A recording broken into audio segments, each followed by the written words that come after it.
parti avec cette idée de dire on va étonner le lecteur. Je crois qu'on a fait quelque chose qui nous ressemble à Apollo et moi. On avait envie de faire un livre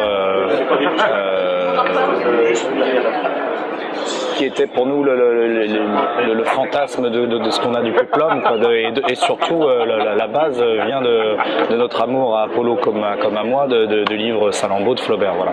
C'est vraiment parti là-dessus, hein. C'est-à-dire que on cherchait un sujet, Apollo et moi, et à un moment je lui ai balancé Salammbô en rigolant, en disant tu veux pas faire une adaptation de Salammbô.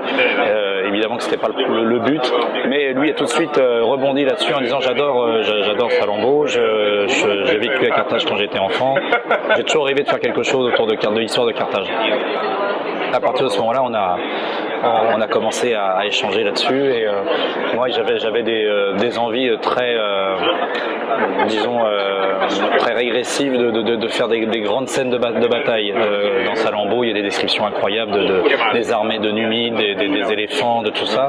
Et je me disais, ça en bande dessinée, ça peut être vraiment un plaisir de dessinateur, d'avoir comme ça des grandes vignettes avec une multitude de soldats avec des armes incroyables, des casques incroyables. Donc ça, c'était une envie toute bête de dessinateur.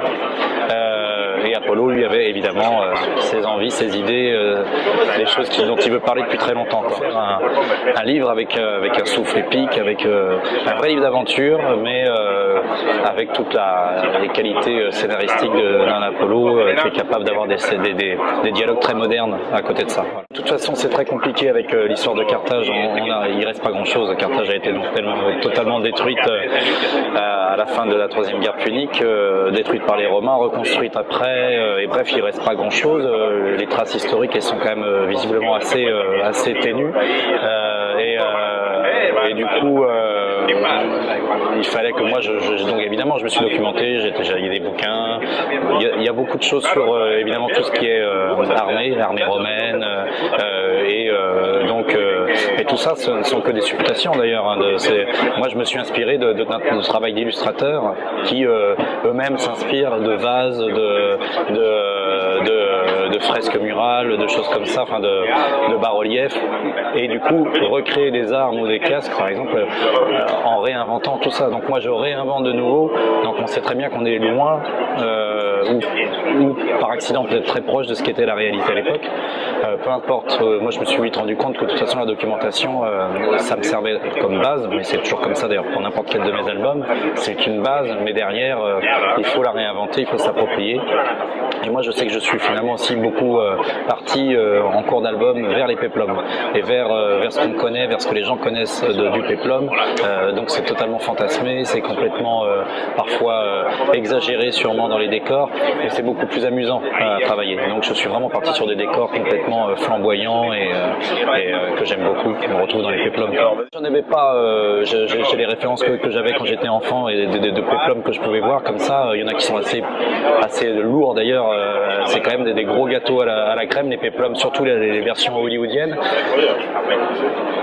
Moi, je suis parti évidemment d'un péplum qui parle de Carthage et qui s'appelle Carthage en flammes, et qui est vraiment sur la chute de Carthage, qui est un péplum pour le coup. Là, c'est de Cinecittà, qui est un peu un nanar, mais en même temps avec toujours des moments assez époustouflants, avec des décors incroyables, avec des très belles couleurs.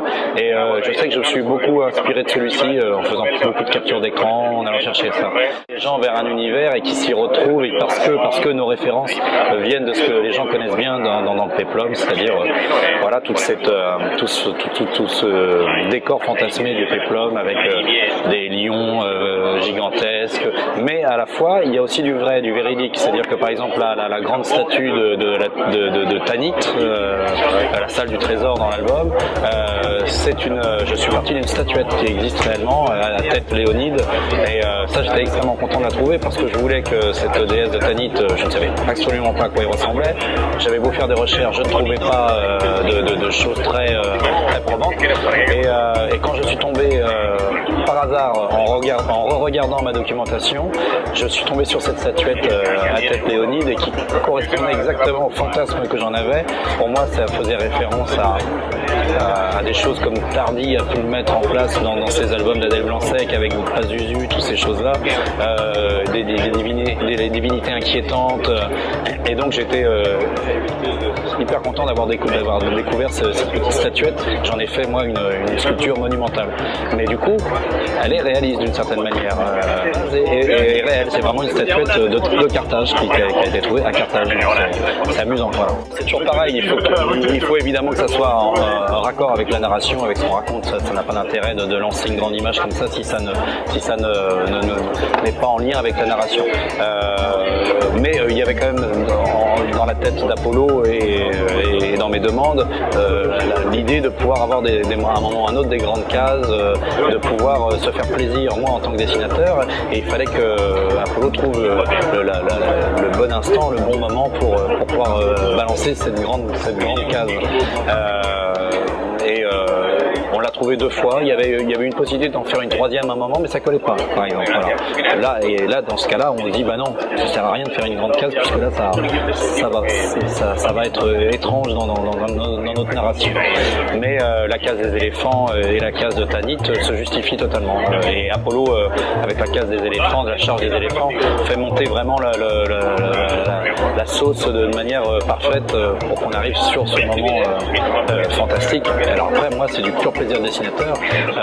C'est beaucoup plus simple pour moi de faire une grande case comme ça, qui pourtant paraît complexe en termes de dessin, mais c'est beaucoup plus simple qu'une page avec plusieurs cases, avec une narration, avec des bulles à placer, parce que la bande dessinée, c'est toute sa complexité, c'est de faire jouer les personnages, c'est de placer toute cette composition du case à case, quoi. Alors qu'une grande page comme ça, il y a juste un petit travail de compo, mais le reste c'est du dessin pur. Alors on se fait énormément plaisir. Voilà.